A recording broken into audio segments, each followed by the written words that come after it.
ఓయమ్మో ఓ దేవుడు నా పిల్లగాడు సచ్చటోడు బతికిందమ్మో. ఏం చేయదు నాకు ఉన్నడే ఒక మన్మడు. అయ్యో ఏమైంది పెంటవ్వా? ఏమో ఏడుస్తున్నావు? సోనికేమైనా అయ్యిందా ఏంటి? ఏ ఊకో బద్మాయిస్తానా, చేసిందంతా చేసి సోనుకేమన్నా అయిందా అని అడుచుకుంటావా? ఆ నీ ట్యూషన్కి వచ్చి ఇంటికి వచ్చేటప్పుడంట కింద బోర్ల బొక్కల పడ్డాడంట. మోకాళ్ళన్నీ చిత్తకైనవి, మొత్తం రక్తం మంచి రక్తం నా కొడుకుకు. నిన్న పొద్దుకంగా దాకున గుంట వేయరంటే ఇప్పటిదాకా ఇంకా అడుగు వేయట్లేదు నా ఇంట్లో. ఇక ఏమో సీరియస్ అయితే ఇక నీ పని మెత్త చేద్దామనుకున్నా గానీ మంచిగానే ఉందంట నా కొడుకు. ఓయమ్మో ఏం చేయదునే తల్లి, నీ ట్యూషన్ పాడుగాను ఏం దరిద్రం ఉందో ఏమోనే.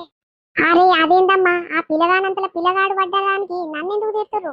ట్యూషన్లో ఏమన్నా అయిందా? ట్యూషన్లో ఏ పిల్లగాడన్నా పుట్టిందా తిట్టిందా? మేమేమన్నా అన్నమా? కావాల్సుకొని ఏమన్నా దెబ్బలు తాకిచ్చినమా? దాని గురించి అయితే నువ్వు మాట్లాడు కానీ, ట్యూషన్కి వెళ్ళి బయటికి వెళ్ళినాక మీ ఇంటికి వచ్చేటప్పుడు దారిలో పడ్డాడు అంటే నేనేం చేయాలి? దానికి కారణం నేనా చెప్పు?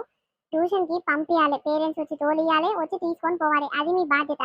మీరు రాండి, మీకు శాతగాండి, నన్నెందుకు తిడుతురు, నన్నెందుకు ఆగం చేస్తురు?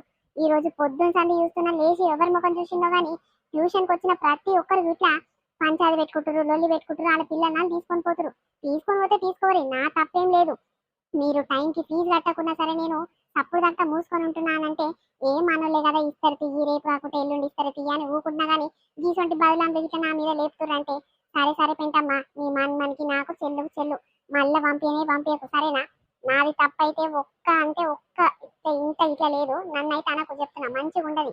అయ్యో ట్యూషన్కి పంపించినప్పుడు నిన్ను అనుకుంటే ఎవరినంటారే? మీరు బాగుంది, నన్ను అనకు మంచిగా ఉండదు అని అంటున్నావు. పిల్లగాని ఇంటి నుంచి ట్యూషన్ పంపించిన అంటే